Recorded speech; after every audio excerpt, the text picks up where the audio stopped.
अब देखिए, ये तो अनुचित प्रभाव का सारा मीनिंग हो गया।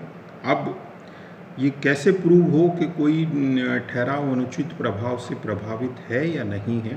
तो इसके लिए क्या है कि जो पीड़ित पक्षकार है, पीड़ित पक्षकार से मतलब है कि जिस पक्षकार को भी नुकसान हुआ है, वो कोर्ट में आवेदन करता है। और फिर जो दूसरी पार्टी है, दूसरी पार्टी से मतलब है कि जो अनुचित प्रभाव डालने की स्थिति में है, उस पार्टी को ये सिद्ध करना होता है कि ये ठहराव किस प्रकार अनुचित प्रभाव से प्रभावित नहीं है, क्योंकि पहली पार्टी ने आप पर इल्ज़ाम लगाया है।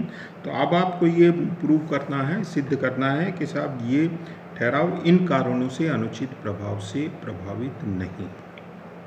अब फिर कोर्ट पर डिपेंड करता है कि कोर्ट उसको अनुचित प्रभाव से प्रभावित मानता है या नहीं मानता है। अब देखिए, अगर कोर्ट ने उसको अनुचित प्रभाव से प्रभावित मान लिया तो उसका असर क्या होता है?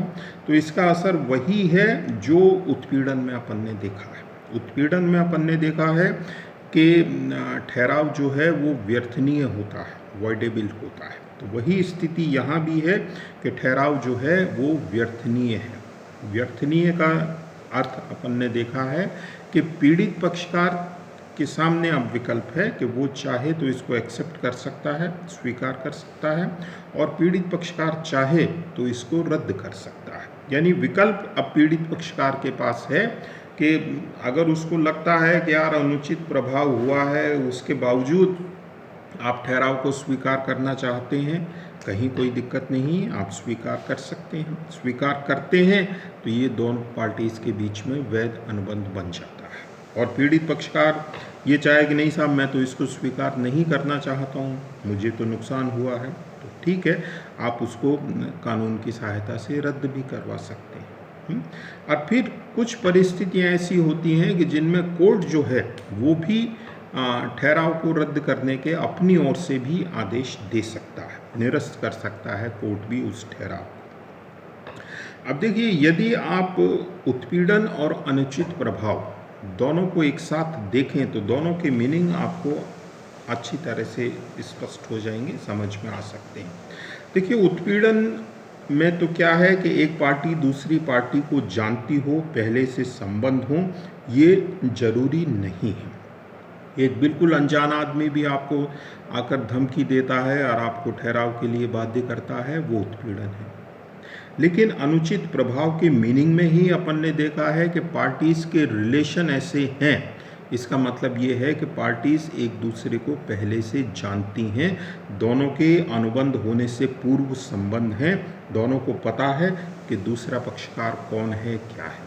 क्योंकि देखिए, जब तक आप दूसरे को जानते नहीं हैं आप उसके प्रभाव में नहीं आ सकते हैं। लेकिन जैसे ही आपको पता लगता है कि ये आदमी ये है, ये सेल्स टैक्स का इंस्पेक्टर है, तुरंत जो है आपकी स्थिति बदल जाती है।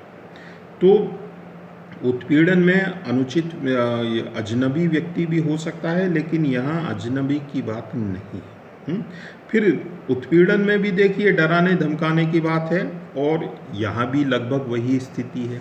लेकिन उत्पीड़न में पक्षकार जानबूझकर आपको डरा रहा है कि मैं तुझे मार दूंगा, मैं ये कर दूंगा, वो कर दूंगा, आपको धमकी देता है। लेकिन यहाँ आपको डराने धमकाने की ज़रूरत पड़ती ही नहीं है, बल्कि दूसरा पक्षकार स्वतः ही आपसे घबराता है, डरता है। क्यों डरता है? क्योंकि संबंध ऐसे हैं, वो खुलकर आपके सामने बोल नहीं पाता है।